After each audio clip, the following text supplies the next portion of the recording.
Good evening, I'm Michael, and you're watching Kini News. Over the weekend, Amno held their annual General Assembly, but unlike AGMs in the past, there wasn't much DAP bashing. Instead, the delegates had a lot to say about Bersatu this year, and one particular party leader got extra focus for being a bit too friendly with Bersatu.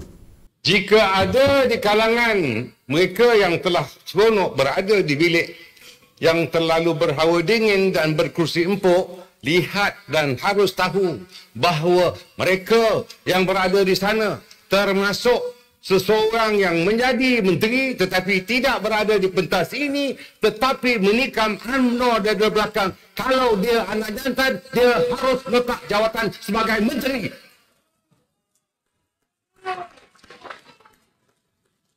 Ini makhluk perosak.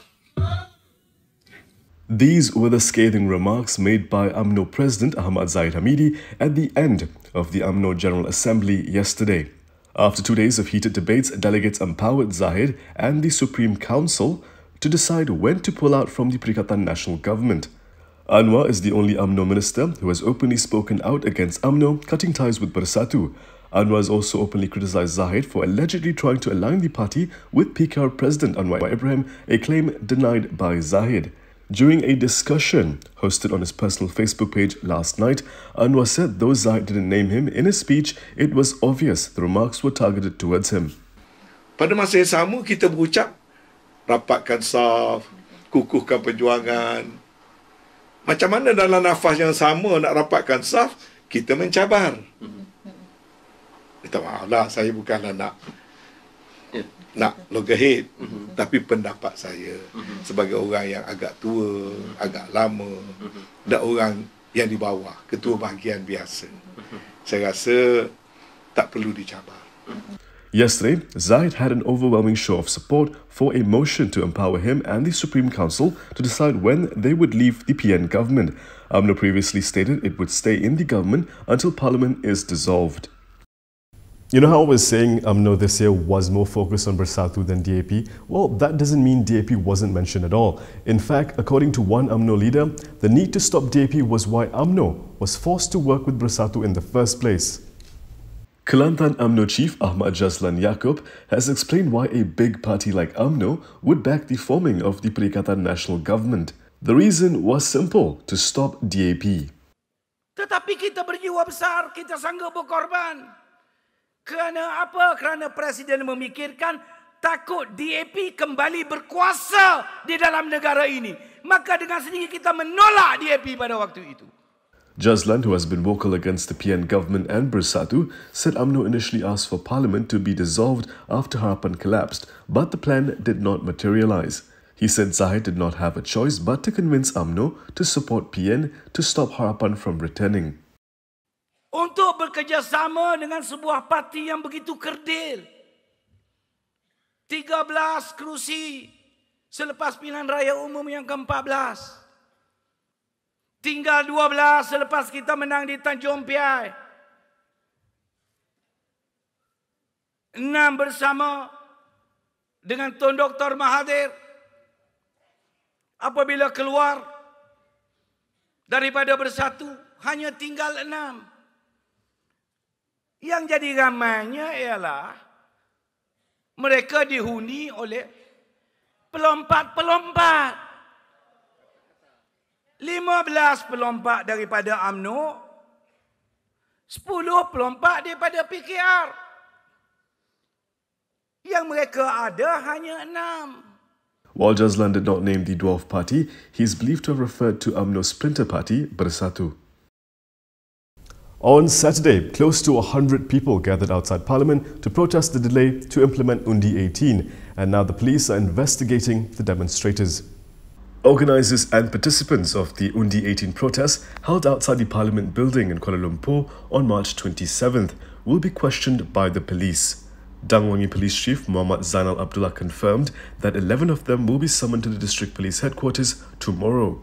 According to a source, the 11 individuals include Muda Secretary General Hamir Abdul Hadi, Simpang Renggam MP Mazli Malik, lawyer and activist Ambiga Srinivasan, and PKR Vice President Thian Chua.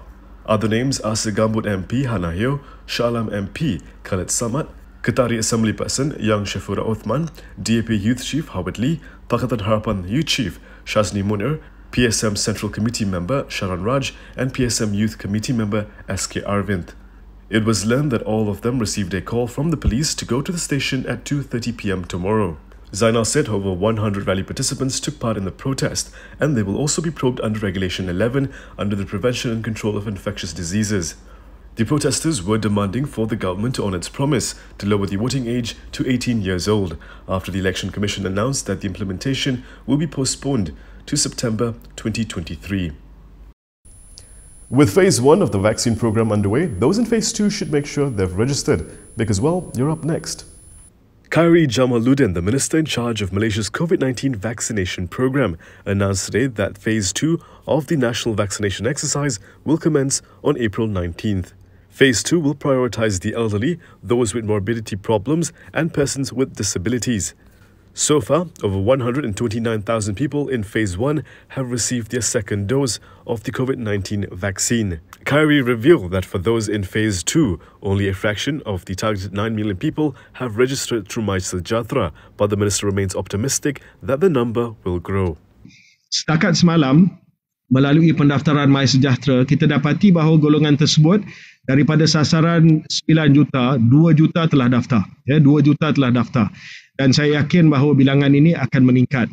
Tetapi namun demikian, sementara kita menunggu golongan tersebut berdaftar dengan MySejahtera dan juga sementara kita cuba meyakinkan mereka untuk berdaftar, kita bila bekalan vaksin sudah mencukupi, kita akan mendahulukan mereka yang sudah daftar di bawah fasa ketiga. Vaccine recipients will be notified 2 weeks prior to the appointment date beginning April 5th via the MySejahtera application, phone calls and texts. The third phase will involve adults aged 18 and above and is scheduled to take place in May.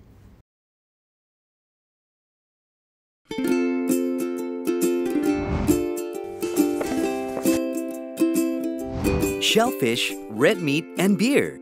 If you love indulging in these foods, you may end up with high uric acid level in your blood.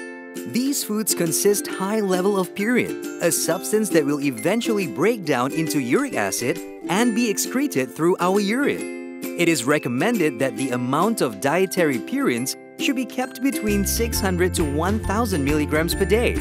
Having too much uric acid in your blood can cause attacks of gout. It can also cause kidney stones and blockage in the kidney. The crystallization of the excessive uric acid in your blood can be eased by reducing purine-rich food to only 100 to 150 milligrams daily, maintaining a healthy lifestyle, and consuming urinary alkalinizer like Ural. It consists of sodium bicarbonate, citric acid, and sodium citrate that increases the urinary pH and solubility of uric acid to prevent crystallization. Best of all, it's lemon-flavored and sugar-free. Ural, effective urinary alkalinizer. Neutralize your uric acid problem now.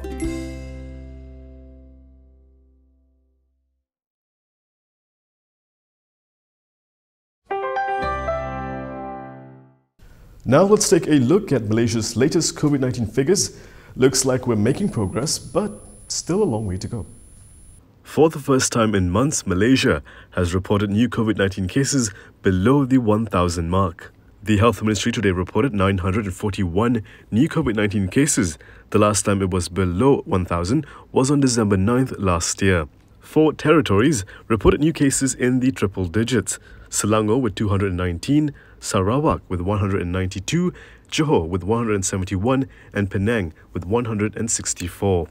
1,097 recoveries were reported today, bringing the number of active cases slightly down to 14,219. Meanwhile, 5 deaths were reported, bringing the national COVID-19 death toll to 1,260. And that is all from me today. For more stories, you can go to kinitv.com. You can also follow us on Instagram, Twitter, YouTube and Facebook for the latest news updates. But before we go, if you'd like to support independent media, do consider subscribing to malaysiakini.com. I'm Michael. Thank you for watching.